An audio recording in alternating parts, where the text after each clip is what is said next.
little bit about brow lamination today. Traditional brow lamination is performed in salons, which involves the use of harsh chemicals such as aminothioglycates that help to either relax or to perm hair.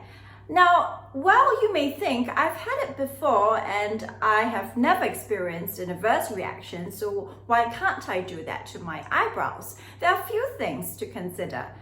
Now, first of all, know that when you are relaxing or perming your hair, you're actually breaking its natural bonds, and this can lead to hair fragility. Now, it's maybe not so much of a problem if you're performing it on your scalp hair, but remember, when you're using the same chemicals on an area of your facial skin, so in this case, your brows, you're actually running the risk of eliciting an irritant or worse still, an allergic contact dermatitis on an area of your body that's much more sensitive than your scalp, and that is your facial skin. The very nature of these chemicals means that it will break down the skin barrier with repeated exposure, and this is why I never recommend salon brow lamination.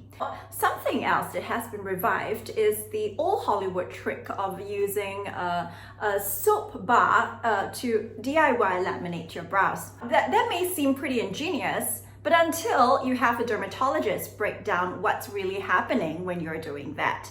Now, using pear soap, for example, is not exactly ideal because, first of all, if you look at the composition of a soap, any soap, it is either based off palmitates or laureth sulfates, and soap bars are what dermatologists advise against, especially if you have sensitive skin, or even if you have normal skin. We do advise you to avoid soaps in general because these are much harsher on your skin. And at the end of the day, if you're using a soap, it's meant to be washed off. So palmitates, laureth sulfates, they are not meant to be left on skin. There is a clear difference in formulation of leave-on type skincare as well as wash-off type skincare, and soaps belong very clearly to the category of wash-off skincare. Again, it may not pose as a significant problem for most users who perhaps do it once or twice, but it's always good to have a scientific perspective on it.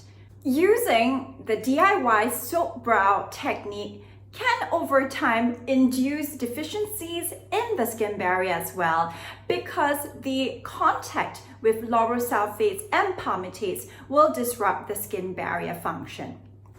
So how exactly does this DIY brow lamination work?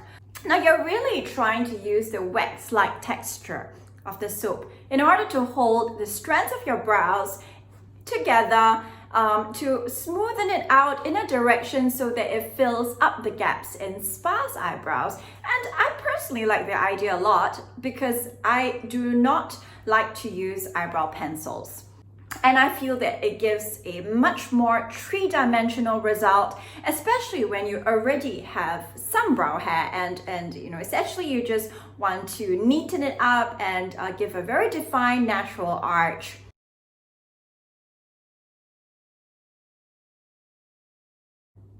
The brow laminator kit is compounded by our pharmacy and is based off 3 botanical oils that are predominantly linoleic acid based. This means that it has a strong ability with antioxidant. These botanical oils are also antioxidant and help to promote a healthy skin barrier and nourish the hair shaft. Brow lamination can cause brittle brows and irritate facial skin.